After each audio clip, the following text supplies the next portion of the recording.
बिस्मिल्लाहिर्रहमानिर्रहीम। अस्सलाम वालेकुम नाज़रीन, welcome to my channel SA math solution.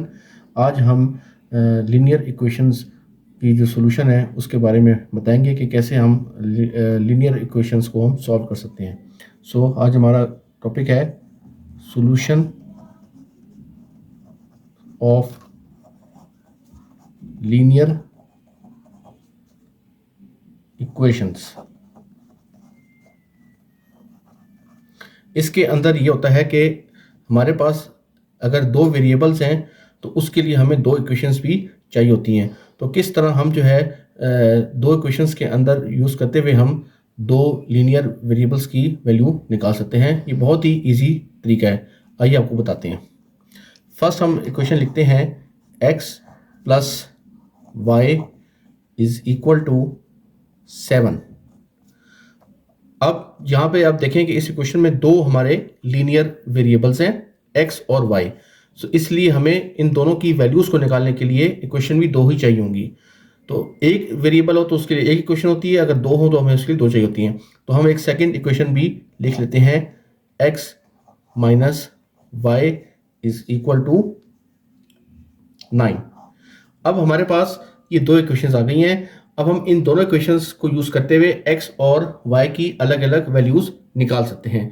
सबसे पहले अगर हमने x की वैल्यू निकालनी है तो बड़ा आसान तरीका है कि आप दोनों इक्वेशंस को ऐड कर लेंगे। जब हम ऐड करेंगे तो अब x के साथ कुछ नहीं लिखा हुआ, तो इसका मतलब है कि इसका जो कोफिशिएंट है वो 1 है। कोफिशिएंट जो होता है वेरिएबल के साथ वाला होता है उसको हम कोफिशिएंट बोलते हैं। अगर कुछ नहीं लिखा हुआ तो उसका मतलब है ये 1 है, साथ y का भी वैल्यू 1 है। तो जब x और x दोनों को ऐड करेंगे तो ये हो जाएगा 1x and 1x, it means ये हो जाएगा 2x।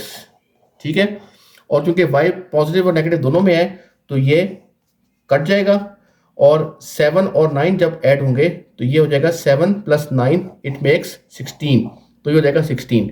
अब आप देखें कि y हट गया है, अब हम x आराम से निकाल सकते हैं। अब x कैसे निकालेंगे? x के साथ 2 क्या हो रहा है? मल्टीप्लाई। इक्वेशन का रूल ये होता है कि जो चीज़ मल्टीप्लाई होती है वो उसकी ऑपोजिट साइड उसका उलट होती है, डिवाइड होती है। अगर यहाँ पे प्लस हो रही होगी तो वहाँ जाके हो जाएगी माइनस, अगर यह मल्टीप्लाई हो रही है तो वहाँ जाके हो जाएगी डिवाइड। तो x को निकालने के लिए हमें 2 को हटाना पड़ेगा। तो 2 जो है यहाँ से तब हटेगा जब वहाँ जाके डिवाइड होगा। तो यहाँ जब खाली x रह जाएगा तो 2 वहाँ जाके डिवाइड हो जाएगा, तो 16 ओवर 2। सो 2 जो है आपका फिर इस 16 से डिवाइड हो जाएगा। तो जब 2 को हम 16 से डिवाइड करेंगे तो इसका आंसर आएगा 8। सो x की वैल्यू क्या आ जाएगी? 8। अब हमारे पास एक वेरिएबल आ गया है x, उसकी वैल्यू आ गई है 8। अब इस वैल्यू को आप किसी भी इक्वेशन में डालेंगे तो वहां से आप सेकंड वेरिएबल y की वैल्यू निकाल सकते हैं। हम पहली इक्वेशन ले लेते हैं, x plus y is equal to 7। हमने x की वैल्यू निकाली हुई है, x की वैल्यू है 8। सो x की जगह हम लिखेंगे 8 plus y is equal to 7।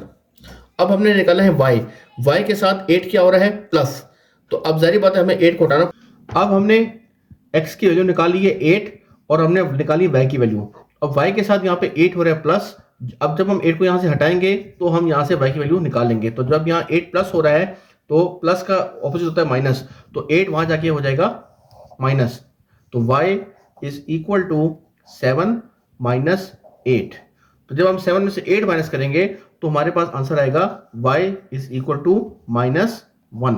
तो इस तरह हमने x की वैल्यू भी निकाल ली और y की वैल्यू निकाली। ये तरीका है कि किस तरह आप इक्वेशन को यूज करते हुए लीनियर वेरिएबल्स की इक्वेशन निकाल सकते हैं।